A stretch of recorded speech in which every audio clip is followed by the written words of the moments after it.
તમામ દર્શકોને જાનવી મીઠાણીના રાધે રાધે।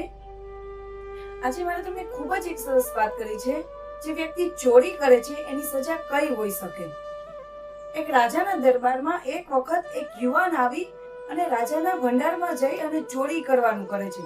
ખજાનાઓની પણ કરે છે અને થોડું ઘણું અન્નની પણ કરે છે। લઈ અને પોતે નીકળતો હતો ત્યાં ચોકીદારો એને જોઈ જાય છે અને એ રાજાને વાત કરે છે અને બંદી બનાવે છે। બીજે દિવસે રાજા તરફ એને લઈ જવામાં આવે છે। રાજા એને પૂછે છે તે મારા ભંડારમાંથી ચોરી કરી છે કે શા માટે ચોરી કરી છે એ તો મારે તને અત્યારે નથી પૂછવું, પણ તું આવીને રાજ દરબારમાં આવીને મને વાત કરી શકતો તો, પણ તે ઈ જગ્યાએ તે ચોરી કરી છે।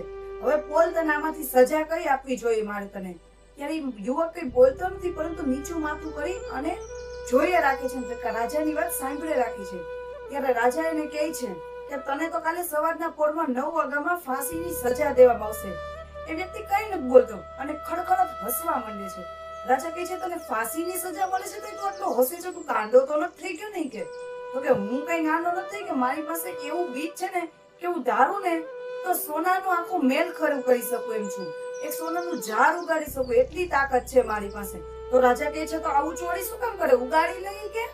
તો કે પણ એવું કરવાનું છે કે જેને કોઈ જીવનમાં એકવાર પણ ચોરી ન કરી હોય ને ઈ આ વ્યક્તિ જો બીજ રોપે ને તો એને આ વસ્તુ થઈ શકે। અને મેં તો ચોરી કરી છે, મારાથી હવે ન થઈ શકે। તો રાજા મંત્રીને બોલાવે છે। મંત્રી કહે છે કે મેં પણ રાજા કે એકવાર નાનપણમાં ચોરી કરી લીધી છે।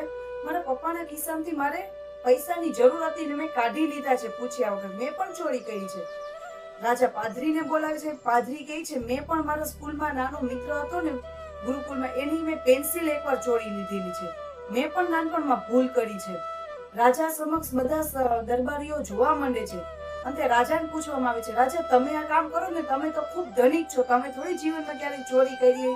ત્યારે રાજાનું શરમથી માથું નીચું થઈ જાય છે। રાજા પણ એ વ્યક્તિને બોલાવીને કહે છે જીવનમાં મારાથી પણ એકવાર ચોરી થઈ ગઈ છે કે મેં પણ કરી લીધી છે, હું પણ એમાં બાકાત નથી।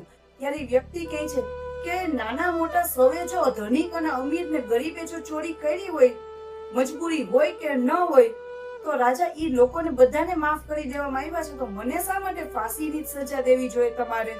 કોઈ સજા નહીં। ત્યારે રાજાને સમજાઈ જાય છે કે પૂછ્યા વગર જાણ્યા વગર હરેક વ્યક્તિથી ભૂલ થાય છે, તો હરેકને ફાંસીની સજા નથી આપવા માંગતી, તો એક યુવકને શું કામ આપવી જોઈએ? ત્યારે રાજા છે પોતાના પાદરીઓને બધાને કહી અને ઈ યુવકને બંદીમાંથી મુક્ત કરી અને એને રજા આપી દે છે અને સાથે સોનું પણ આપે છે કે તારે કઈ અત્યારે જો જરૂર હોય ને તો તું હજી માંગજે, પણ અત્યારે